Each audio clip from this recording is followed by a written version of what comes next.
Okay, welcome back to the show. It's so good to have you back here on Treasured Wellness. Let me tell you about our guest today. Leisha Drews is a mom of three. She is an RN. She's a holistic hormone coach, and she loves to help women recover energy and improve mood and period symptoms. Yes. And she believes that hormones are one of our greatest gifts as women. And as if we understand them, we can step into who we were truly called to be. And I just love that. And I'm going to definitely have her dive into that a little bit more. She has a great podcast called Happily Hormonal. So you will want to check that out. I'm so happy to chat with you today, Leisha. Welcome. Yeah, thank you so much for having me, Michelle. It's always fun to be able to chat hormones. Yes. Well, it is such a topic of conversation everywhere for women of all ages, but especially as we reach that menopausal stage in life, that perimenopausal stage. There's so much confusion around it. So I know that our conversation may ebb and flow, and that's completely fine. But I do want to talk about one specific organ that is so important. It's such a vital, though it's often a missing piece of hormonal health. A lot of physicians don't really get the connection of it, and that is the liver. So, can you give a quick breakdown of that connection between the liver and our hormones?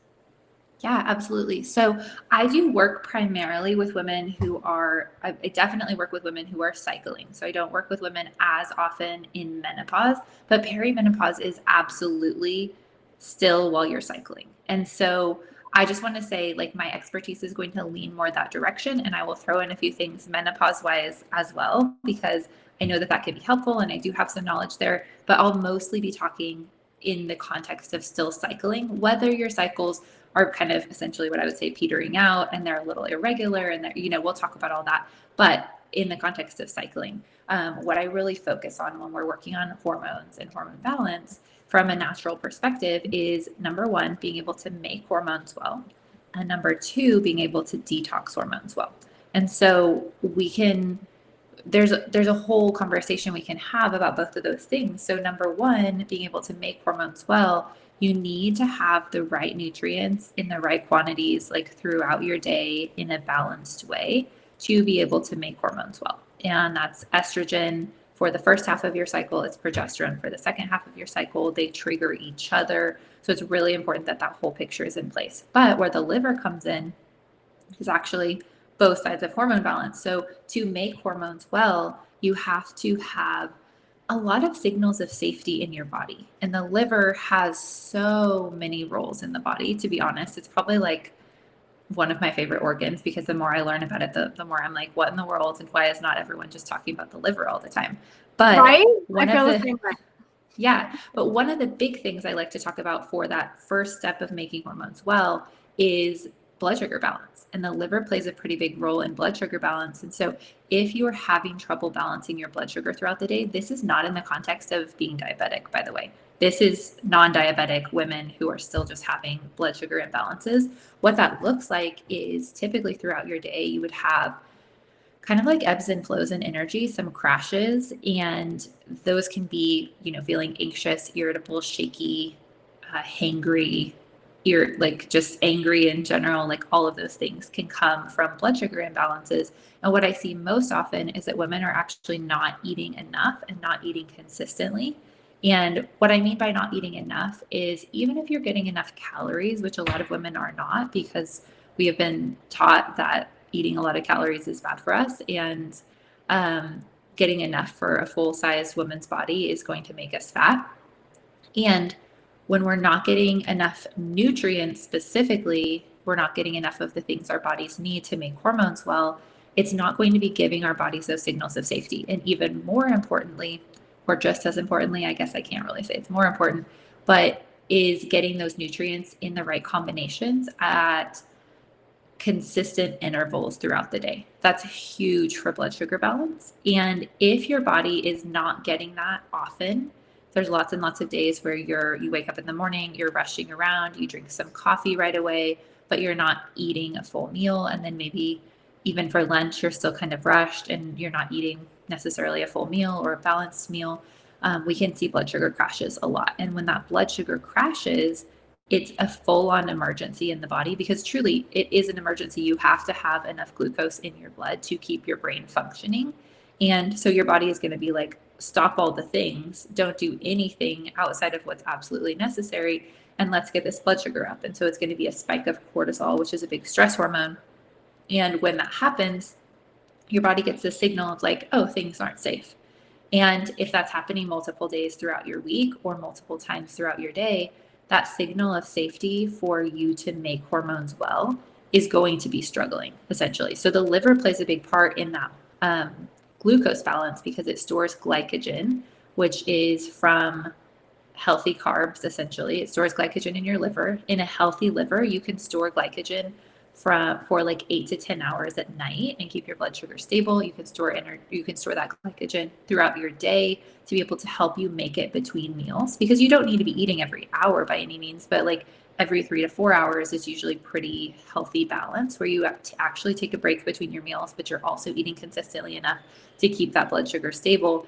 And if the liver has to spend its whole day really just like keeping your blood sugar afloat, it's not going to be detoxifying as well. So that's where we move into the second step, which is detoxing those hormones well. So if you're making enough estrogen or maybe too much, you're making enough progesterone, but your body is not able to get that out very well because your metabolism is slowed, because your thyroid is slowed, because your body has not been getting the signals of safety, and it's essentially in like slow down mode. That's what we see a lot of times. Even if you do have weight gain, it's because your body over time says there's not enough here. I've got to hold on to everything.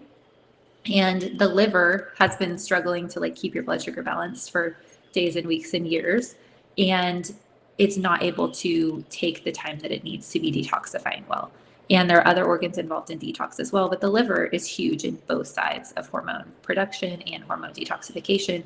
And to be honest, you have to have both pretty on point to not have PMS, to not have mood swings, to have regular cycles, and to just not feel kind of like all over the place with your period and have painful periods and things like that. Yeah, that's so true. I agree. Why is the liver not discussed more than it is, right? Especially for women in this season, for sure. So, okay, thank you for that explanation on why the liver is so important. And we're going to kind of jump over to how, when our blood sugar is low, how we're not functioning properly, it can really affect our productivity in our life and in our work.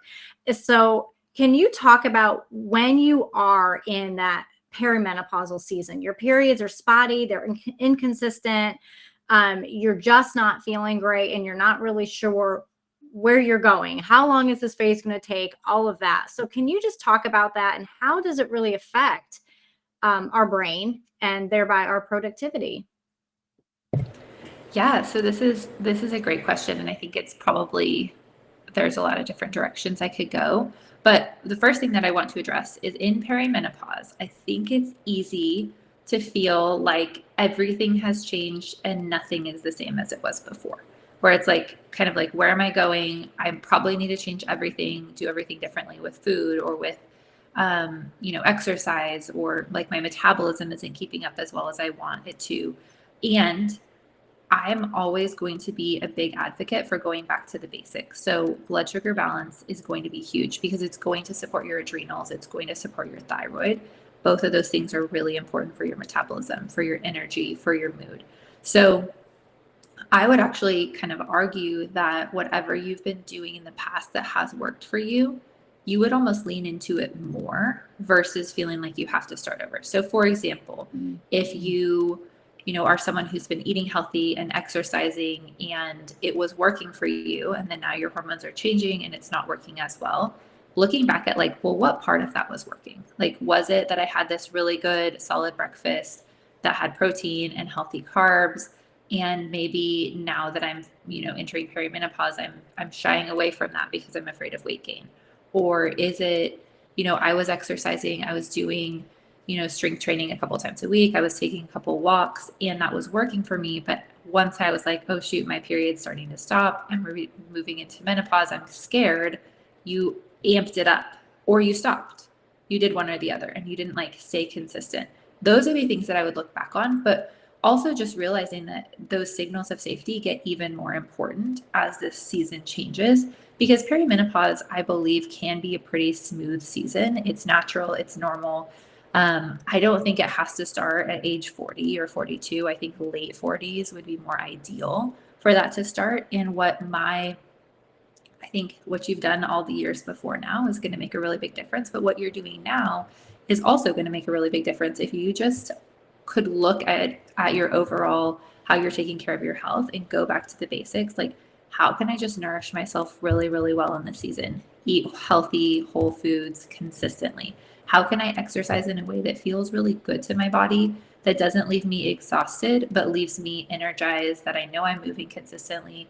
Maybe I'm not trying to like win the CrossFit games, but I'm also not sitting on the couch. Like, I'm not like, well, now I'm, 45. And so I have to, be careful not to move my body. Right. So I think it's just that it's really easy in any season of life to have this all or nothing mentality where you're like, okay, I'm entering the next season, so everything has to change, or nothing is working, when really, again, like, it's always going to be probably somewhere in the middle. It's like, well, maybe a couple of things aren't working, and that's why you're wondering what to do.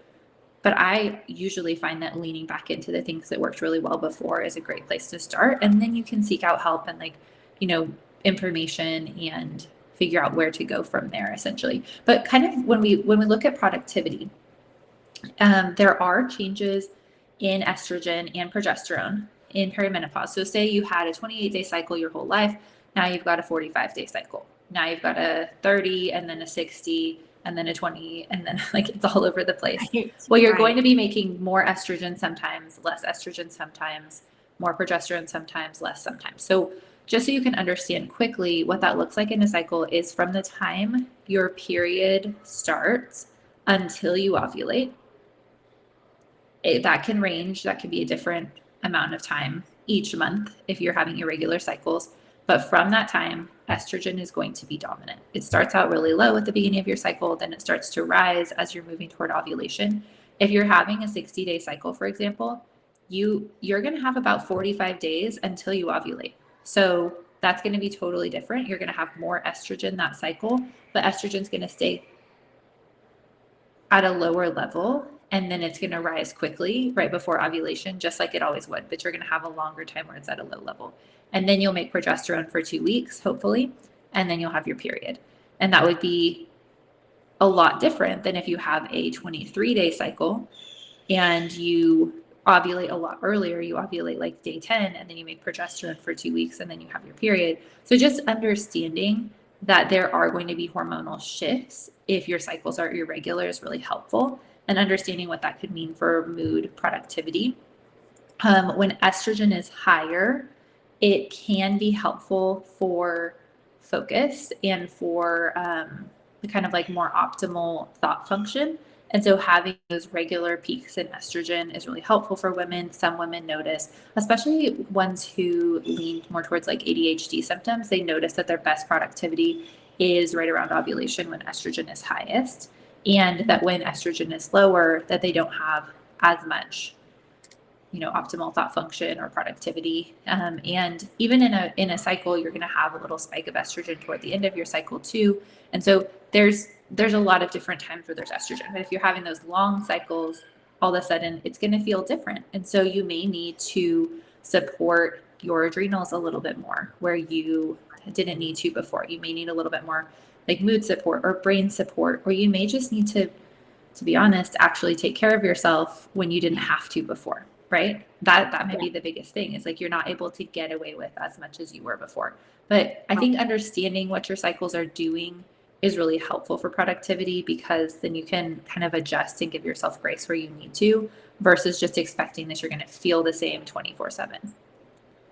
Yeah, I love that you said that, because it's so true. Like, what's not working, like I teach my clients to ask what's not right instead of what's wrong, right? So what's not right? Okay, I've always done this workout routine. I've always eaten this way. It's not the same anymore. Things are different. So that doesn't mean you throw the baby out with the bathwater, right? So to speak, and you just stop everything, or you throw your hands up and say, well, this is how it's going to be. This is my lot in life. My mother told me this was going to happen, right? So no, you, for one, you can change your gene expression. And for two, lifestyle and nutrition changes go so far. The effects, the benefits are so far reaching. So you don't ever have to really listen to how it was for your family. I mean, a little bit of that genetic, right? Sure. But don't claim that as that's going to be your lot in life if it wasn't good. So I love that you said go back to the basics. Yes, absolutely. And again, you mentioned your body needs to feel safe. And we talk about that in the Midlife Health Makeover, about how your body needs to feel safe and secure. And if you are doing things repeatedly that are not sending those safety signals, right, your body is going to hold on. Like, you're not going to lose that extra fat around your middle, around your belly, because it doesn't trust you, because it doesn't feel safe and secure. So we need to work through that. And a lot of that is mindset, self-care, a lot of that, like you said. And women come to me after a lifetime of pouring into others, their family, their career, their church. And they almost like wake up one day and they're like, oh my goodness, I cannot keep living this way. I feel horrible. So we have to take time to pour into ourselves for a season so that we can continue to pour into others. So I do want to ask you though, can we just talk about birth control for a quick second? What should women do when they don't want to be on birth control anymore? They're in perimenopause, or not necessarily in menopause yet, and they decide they want to take an IUD out. They don't want a late in life baby. Like, that can really throw off. If you thought that you were no longer cycling, but now you are when you take your IUD out or you stop your birth control. Can you talk about that? What can women do? That's a great question. So I actually, right now, I love that you're asking me this. We're recording this in September, and I'm doing every single week this month. I'm talking about birth control on my podcast, Happily Hormonal. So come listen to that if you're like, this is the question for me. I need to know more about how birth control works, what some options are. I think that birth control is a very personal issue. And I really believe in informed consent for women. I want you to know exactly what your birth control is doing so you can decide if that is or isn't right for you in that season. But I love this question about, like, you're having irregular cycles. Maybe you've never done fertility awareness method or tracked your cycle before.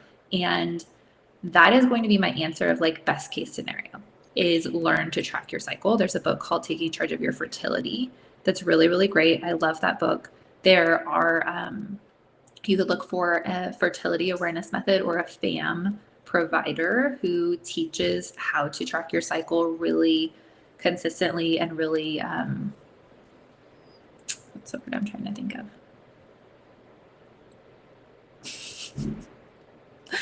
Michelle, I don't even know what word I'm trying to say. It's okay. Accurately. It'll come to you. Okay, how to track your cycle really accurately, because that is going to give you the confidence that you need. So when cycles are irregular, it is more tricky, but it can absolutely still work. It can still happen. If you don't feel comfortable with that, there are other options that you can take hormonal birth control. You can do the hormonal or non-hormonal IUD, and especially if you're having longer cycles, as like I said, they're kind of petering out, your chances for pregnancy are going to be pretty low. Again, all you need is a 1 in a million chance, and it's the 1 in a million for you. So I'm not taking that for granted by any means, but your chances are going to be lower if you're ovulating less. So if that's the case and you find out you're ovulating less, then you don't have a lot of days per month that you really need to be worried about fertility, as long as you know which days they are. And so that I think that's really like my ideal would be, especially women who are nearing the end of their cycling years, would have the insight and capacity and knowledge to be able to track their cycles well when they're, not in the place that they're wanting to have a baby, but wanting to be off of birth control after years and years. So that's kind of the main thing. There's something I can't say I'm 100% recommending it, but something that I'm interested in at this point, and I think this is, again, totally my opinion. Do not base all your life decisions on it. But there is a cream. It's called Wise Woman's Choice, I believe. And it's not a cream that you have to take every day. But what it does is it decreases motility of sperm, so they can't get anywhere near the egg that you may or may not have. I am considering, or this is something I'm going to try myself in a season where I would love to have a fourth baby, but I don't want to have my fourth baby. I'd like to wait a year or so, but if it happened, it happened. So this is a good time for me to try it because it's not high risk for me. Yeah. So I'm going to try it. I can report back in a year and let you know how it works. With that being said, this is just something, if you're someone who's like, interesting, I might research that for myself. That is an option that is non-hormonal. I think could be very safe in a low fertility time of life, especially. Their efficacy rate is very high according to their studies. But again, like it's outside of the box compared to what we're used to. So I don't assume that everyone would feel comfortable with that. But that's just something I just wanted to throw out because I didn't know about it till recently. And I very much track my cycle, use fertility awareness method, and this would be a good time to try that out because I know there's a lot of people who would like alternatives. Yeah, especially those that are wanting more of a natural alternative instead of being even on a low hormonal IUD or something. A lot of women just would prefer not to have any of that, but they also would prefer not to have a baby at 45 or 50. So right. Yeah, so that's really helpful too. Okay, awesome. Well, I love to talk about nutrition. I love to talk about how nutrition specifically helps our bodies to heal and recover from things like fatigue, brain fog, belly bloat, inflammation, all of that. So let's talk about how nutrition affects our hormones, right? So why does really good nourishment matter when it comes to balancing those hormones? And second question, what foods should be absolutely off limits for women if you are struggling with balancing your hormones? Yeah, so this is a huge question. And it goes back to the two things that I already started talking about, making hormones well, detoxing hormones well. So when I'm working with my clients, and we're in that step of making hormones well, nourishment is truly the biggest piece. And what I really look for is eating whole foods, organic as much as possible. Just eating really real food makes a huge difference on your hormones because when we think about the alternative, it just like absolutely makes sense. So in processed foods, in conventional, dairy and meat that is really not well cared for, that has a lot of antibiotics and hormones and just excess things, it's going to be harder for your body to extract nutrients. And it's going to be harder for your body to get rid of all the extra things, the pesticides, the chemicals, all the random ingredients in the processed foods. Like all of that is something your body has to detox. And the more you're getting in, the harder it is for your body to detox that. So if we're thinking about, number one, your body needs nutrients to make hormones well. You're going to be getting more nutrients out of whole, real foods than out of processed foods. Hands down, everyone knows that. But are you doing it? I think is always the question. Because convenience is very convenient and we're busy, right? So you need those nutrients to make hormones well. Why that matters is your body needs to have healthy fats to make hormones. It needs to have enough protein to keep rebuilding your cells and to give you energy and to help your liver function well. And you need to have healthy carbs as well to help support your metabolism and your thyroid. And there's a lot of nutrients in healthy carbs, like fruits and root veggies. Like you're getting a lot of micronutrients and macronutrients in those as well. So your body needs that real food and it needs to be able to extract those nutrients. And it's going to do that better if it's not essentially fighting against all the negative things that we could get in our modern food. And then when we look at the detox side of it, it just makes perfect sense that not only, medications and birth control and all of those things are a higher load on your liver, a higher load on your gut, that it's going to have to work harder. But the same thing with like pesticides and all of that in our food. It's like, if you're looking at it like a bathtub, I like to look at our bodies and detox like a bathtub. It's like, if the faster the water is going in, the faster the toxins are coming in, the harder it's going to be for the bathtub not to overflow. So the drain has to be open, which means our liver and our lymphatic system and our gut, like thyroid, all of that needs to be working well. But also like we need to slow down the faucet, because if you have Niagara Falls coming in your bathtub, it's only going to take about 2 seconds for that to overflow, no matter how good the drain is. So that's why it matters for hormones, because the brain is always searching for threats, essentially. And if there's an overflow of toxins, if there's not enough nutrients, your brain is looking for those signals of safety. And if your body says, I have what I need, there's not too many toxins, I'm able to keep up, your body says, okay. And the brain is speaking to the adrenal glands to put out stress hormones all the time, but it's also speaking to the ovaries in women to put out sex hormones like estrogen and progesterone. And that system is completely connected. And so the adrenals, the thyroid, the ovaries, they're all speaking to each other all the time. And if there's too much stress or too much toxic burden on the body, it's going to say, we're not prioritizing estrogen and progesterone right now because fertility is absolutely not necessary. Like, this woman is already stressed. She's already running from a bear. Her body's overloaded. She doesn't have the energy or the resources to make a baby. So that doesn't mean you can't get pregnant, but it means your body is not focused on fertility. And so if it's not focused on fertility, it's not making those hormones well. Yeah. So what would you say is one of the top things that women should do to help their hormones, but they aren't? So honestly, the first thing for me would be blood sugar balance. And we've already talked about that, but that's huge. I see huge benefits from blood sugar balance, and just checking in, like, how much are you eating processed food versus how much are you eating real food? Are you getting, a wide variety of nutrients? Are you getting enough protein? Those are the first things I always check on. And usually some of those are missing. But blood sugar balance is probably my first answer because I see them most of the time that's an issue. And if it's not, there's other things that we can find that are an issue, but it's pretty common. I think you're right. I think you're absolutely right about that. Well, this has been really, really helpful, Leisha. I really appreciate you coming on. You have an amazing podcast. So if you are in that perimenopausal season, like, definitely check out Happily Hormonal. Last question, would you share a treasured truth, a little bit of encouragement with our listeners? Yeah, so I love what you said earlier. That's like, just because like what your health is right now is, we could say it's the hand you've been dealt or it's what you've been given. Like, it doesn't mean you're stuck there. I just believe that so deeply, that there's always improvement that can be made, even in a stressful season, even in a busy season, even with low resources at the moment, whatever that looks like for you. There's something that you can do that will make you feel better. And I just see that as such a snowball effect. Like, once you do one little thing and you're like, okay, I'm 10% better. Like, you can do the next thing that gets you another 5 or 10 or 20% better.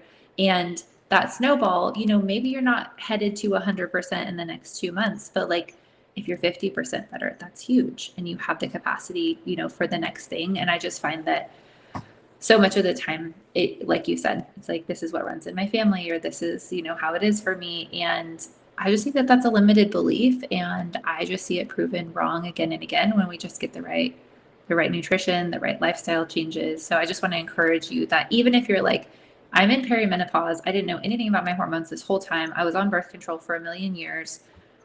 Like, today is today, and there are things you can do about it. So yeah, I love that. I have so many women that are, when they come into the program, they're like apologizing because they're not doing everything at 100%. And I'm like, it's not about that. It's not perfection. It's never about perfection this side of heaven. It's always about the progress, the steps that you're taking every day to move the needle forward. And, doing the program at 50% is better than not doing it at all. Right. So, Absolutely. The shame and the blame, all that has to go, because that is just the world's way of dieting, really. And what you and I are talking about is not diet mentality. It's about living a lifestyle that is conducive for us to have not only happy hormones and great health, but optimal living and longevity for our children and our children's children. So it's so much deeper. It is such a deeper reason why we need to be well. So thank you so much for coming on. It's been such a pleasure. Tell our listeners how they can find you, aside from your amazing podcast, Happily Hormonal. How can they reach out to you? Yeah, so my podcast is my favorite place, but I do have a website as well, and that's leishadrews.com. And then if you're on Instagram, you can find me at Leisha Drews on Instagram. And I do have a quiz that you might want to take if you're kind of wondering, like, where am I at with my hormones? And it will tell you one of the top 3 hormone imbalances that I see and which one is most applicable to you. And then I'll send you a few podcast episodes that relate to that so you can kind of get a little more of a deep dive and understand it better. So that would be a great place to start and then reach out from there. Perfect. All right. Thanks so much, Leisha. Thanks for coming on. Yeah, thank you so much for having me.